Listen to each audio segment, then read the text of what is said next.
Thank you for tuning in to the first episode of 345. I'm your host, Els the Truth, and very simply to explain this show, we got 3 minutes for 5 topics. We're going to address 5 questions and/or trending topics in the world of sports and entertainment, and we have a 3-minute running clock to talk about it, and then we're going to move on. And to all our PRNM loyal subscribers, this will be about more than just women's basketball, but for you guys, our first episode will be a women's basketball edition. So let's get this thing going. The first topic we have on today's show is Caitlyn Clark the best women's college basketball player of all time? The best? I don't know if I can go that far. I could say top 5. What she did at Iowa is almost equivalent to what LeBron did with the Cavs or what Allen Iverson did with the 76ers. There was only one show in Iowa you didn't want to miss. That was the Caitlyn Clark experience. She's probably the most captivating women's player I've ever seen, and I don't care what nobody says, the shot she made had me going OMFG. She embarrassed people, and I know she didn't win it all, but that Iowa team had no chance of making the Sweet 16, let alone 2 consecutive national championship games. I don't know if I put Breanna Stewart on that Iowa team, would they go anywhere? Same for Diana Taurasi and a lot of other college players. With all due respect to that Iowa roster, they would be one and done without Caitlyn Clark. And I really want to address something I've been wanting to say. I feel like she let one get away with LSU. That was her title to win and she let it slip through her fingers. I continue to reiterate this, and this is why I hold Angel Reese in such high regard. She took that LSU team to a national title with no pros. To this date, no one from that LSU championship team has played a game in the WNBA. And that was in the first year with that team. Caitlyn Clark had the team chemistry advantage.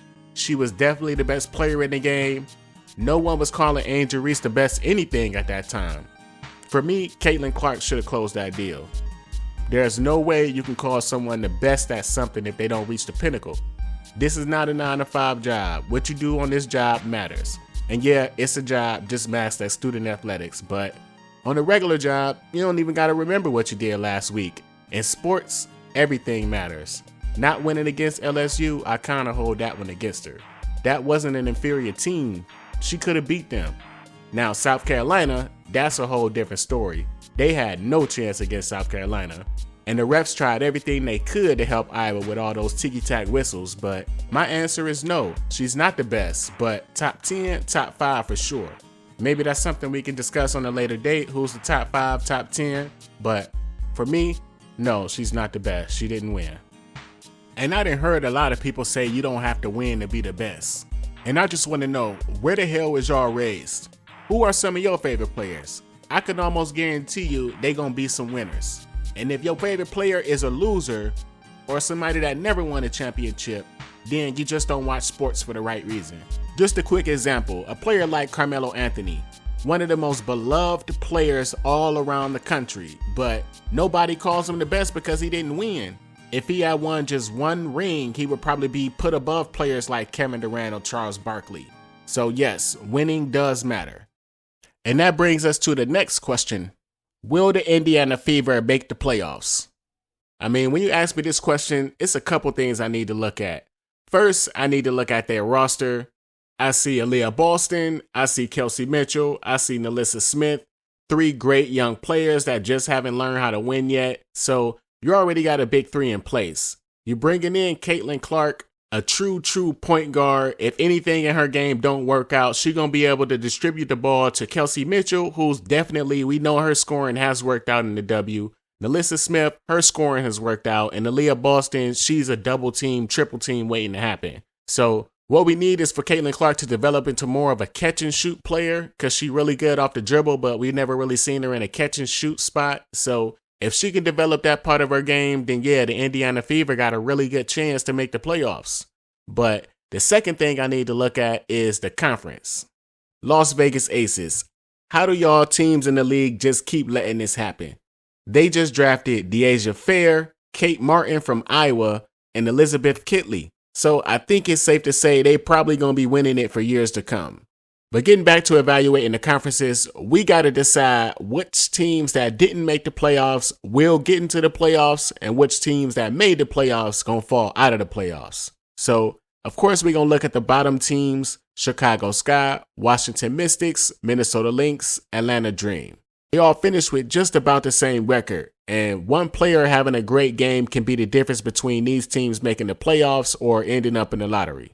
And there's one team that I can immediately point at and kick them out the playoffs. That's the Washington Mystics. Losing Elena Deladon and Natasha Cloud, they not going to have enough to recoup that. So that opens up the door for one team. And I already know who that first team is, the Seattle Storm. They signed Skylar Diggins-Smith, Nneka Ogwumike, and then they just drafted Nika Mule from UConn, and y'all seen the type of defense she play. And they also drafted Mackenzie Holmes, Indiana Hoosier, and y'all know all the awards she done won. And I'm telling you, this draft thing got to be studied. I don't know how these teams keep passing up on these great players and letting them keep ending up on the best teams. I don't know, but if I had to pick another team that's probably going to fall out of the playoffs, it'll probably be the Minnesota Lynx. Y'all know how much I love Nafisa Collier. She coming off a EuroLeague title, but I don't think this team did enough compared to what the other teams did to stay in the playoffs. So I'm going to say Minnesota Lynx, we're going to pull them out. That opens the door for Indiana. That opens the door for Phoenix. So I'm going to say for that last playoff spot, it's going to be Indiana, Phoenix, and Minnesota battling. Despite the influx of talent that Phoenix Mercury brought in, I don't think they got enough to get into the playoffs. So I think I will have to say yes, the Indiana Fever will make the playoffs. I think Caitlyn Clark will be that game changing, and she gonna lift that team up to places that they ain't been since Tamika Catchings. And that brings us to our next question. What happened to Hailey Van Lith? Where do I start? This was a mystery to all of us. I don't even know if I got an answer, but I'm gonna try to give you the best one I can. As most of y'all know, in my first ever mock draft, I had Hailey Van Lith going number 7. In my eyes, she was creeping into being the top 5 pick had this past season when LSU turned out differently. At Louisville, her junior year, she had 20 games with 20 points or more. That's just unbelievable. She dragged that team to the Elite 8 and went toe-to-toe with Caitlyn Clark, bucket for bucket. What I saw this past season was frightening. I saw nerves. I saw what I thought was anxiety. She didn't look like she belonged there or that she even wanted to be there. SEC guards were too fast, too strong, too physical, and she didn't step up to the challenge. When I watched her play, it didn't matter if it was a bench player or a starter. Once they got the upper hand on her, she didn't fight back. I think her relationship with Kim Mulkey was strained because Mulkey is a tough, old school, hard-ass coach.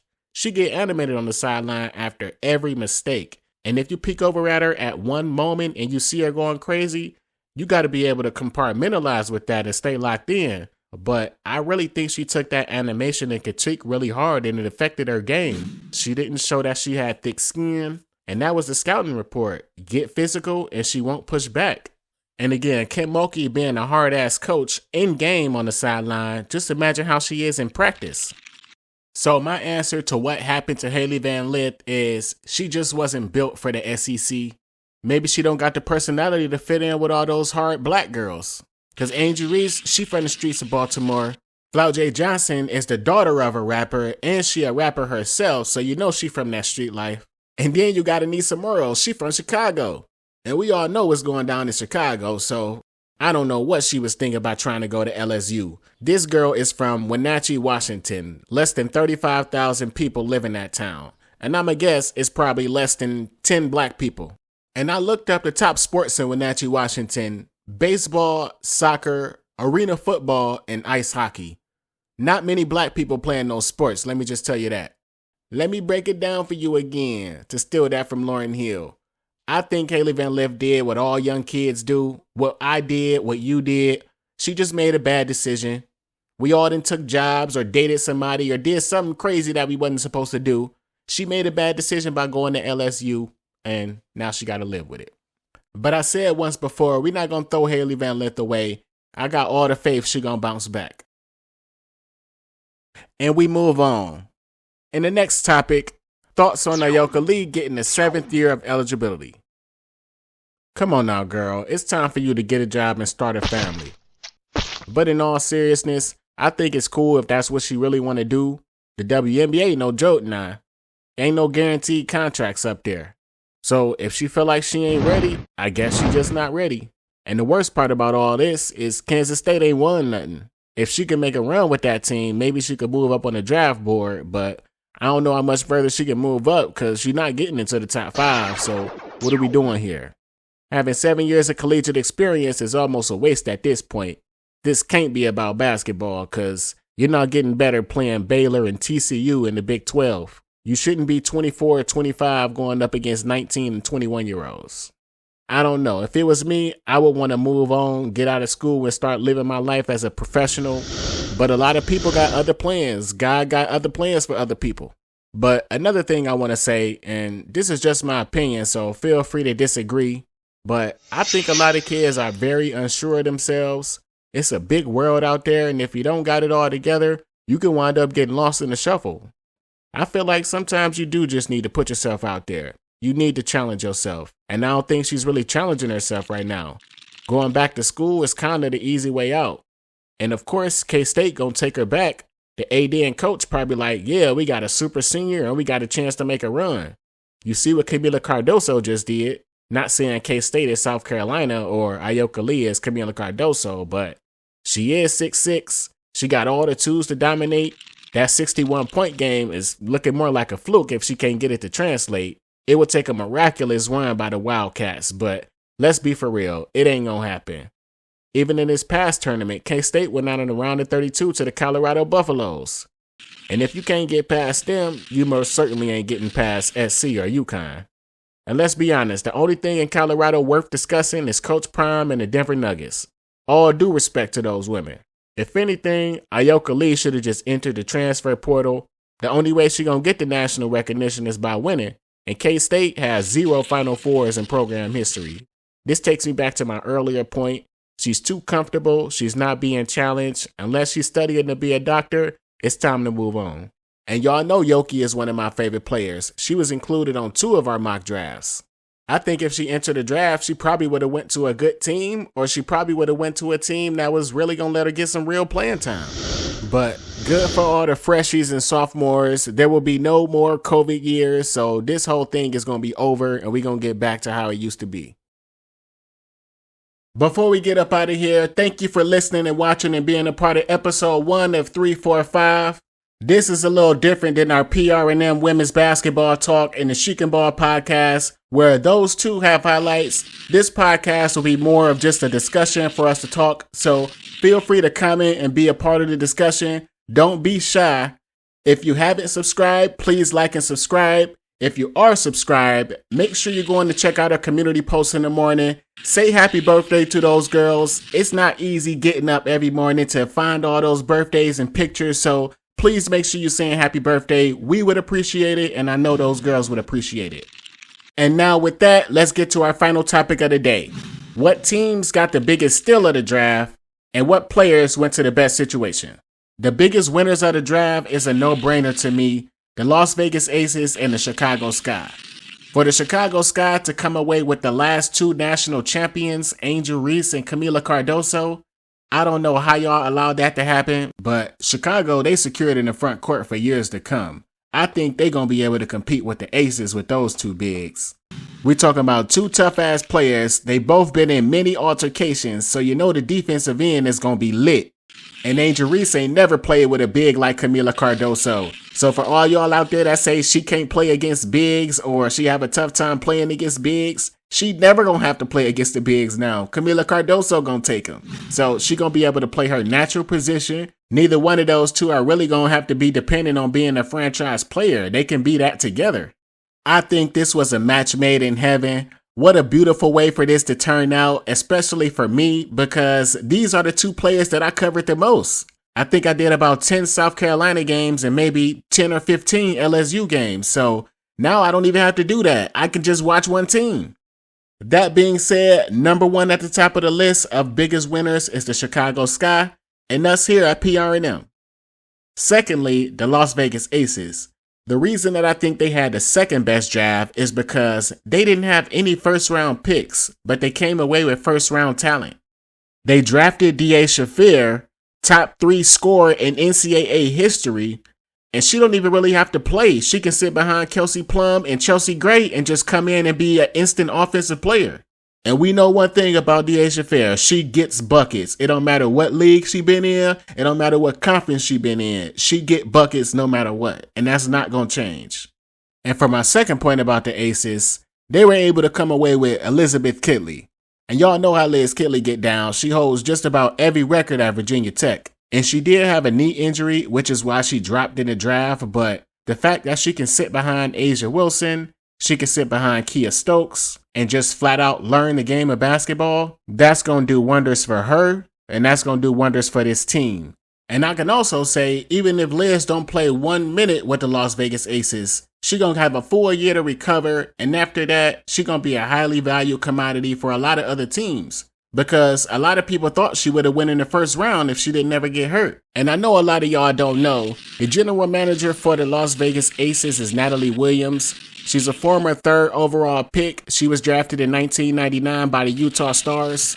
She was one of the most fierce competitors that the league has ever seen. She led the league in offensive rebounding twice. She led the league in free throws made and free throws attempts once. She also led the league in personal fouls. So honestly, that explains why this team has been so good at drafting. She played the game, and she played it at a high level, so she can really recognize what good talent is. I also want to give her credit for drafting Kate Martin out of Iowa, because everybody said that Iowa team only had one pro player, including me, but she saw something in Kate Martin that a lot of us didn't see. So I'm going to have to respect that pick and give her flowers, and she should probably be executive of the year for the next couple years, because she ain't missed a draft pick in years. But that is it. We are out of time on 345. And again, I want to reiterate, this show gives us the opportunity to talk about more things than just women's basketball. So if you have any comments or topics that you want to talk about, feel free to shoot them off in the comments. Feel free to shoot them off on the community posts. Otherwise, we just going to go with what's trending for the week. But again, thank you for listening and watching. I'm Els the Truth for PRNM. Talk to you on the next one.